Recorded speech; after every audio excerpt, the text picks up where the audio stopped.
systems that threaten no one. And finally, it's time to resolve the issue of immigration decisively.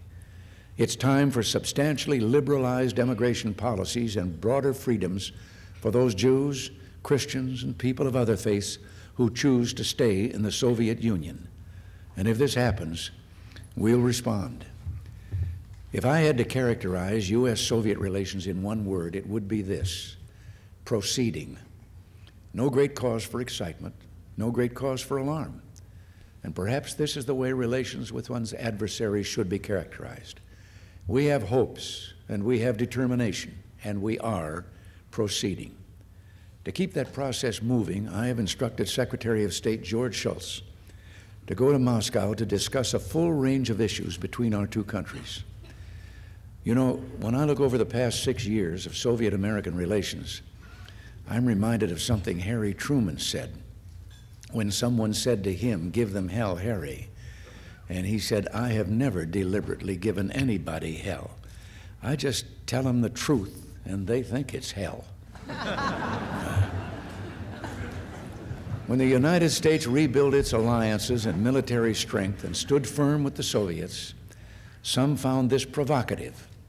When the United States made substantive arms proposals, others said our refusal to instantly forsake them showed intransigence. And when the United States spoke for freedom in the conscience of mankind in the face of totalitarian aggression or human rights abuses, some criticized such affirmations as jeopardizing delicate negotiations.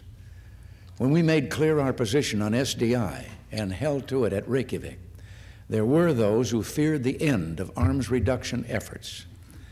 Well, what I think we've been taught by the last 6 years, what I think we need to remember now is that in establishing an environment where tensions are lessened demands realism and a willingness to stand by our values and commitments in the face of threats, walkouts, and woeful predictions.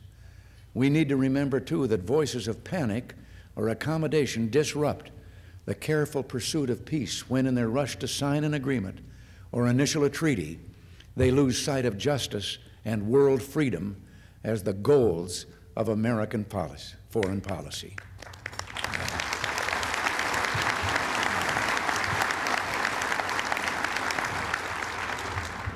So I believe our negotiating progress can be traced to being forthright in our public pronouncements. When I first took office and throughout these 6 years, I have been candid about Soviet ideology and intentions.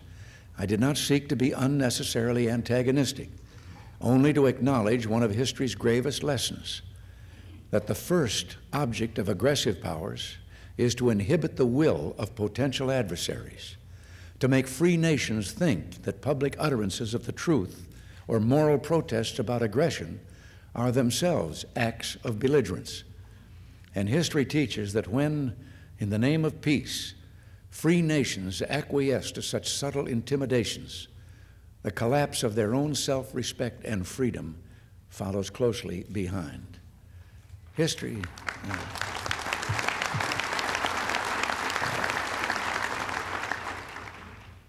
so often shows that conflict results from miscalculation by aggressive powers who misjudge the will of democratic nations to resist. Candor and realism about the Soviets have helped the peace process because it is not only an essential affirmation of our own moral stamina, it's a signal to our Soviet counterparts that any compulsion to exploit Western illusions must be resisted because such illusions no longer exist. Ladies and gentlemen, I've often spoken of freedom as the fresh and rising tide of the future. To speak so is not to threaten any people or nation. It is only to renew mankind's most sacred hope and oldest dream, a world where material wants are satisfied, where human freedom is enshrined, and peace and fellowship among nations prevail. Those goals should be celebrated, and those truths should be pursued with no apologies to anyone. I have to close with something I told the young people at Purdue yesterday. It came to me in a letter,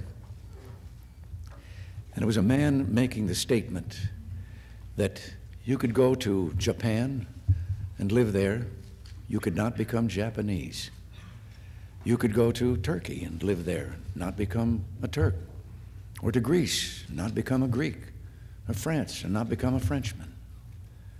But anyone from any corner of the world can come to America and become an American. And it's time perhaps we all understood that.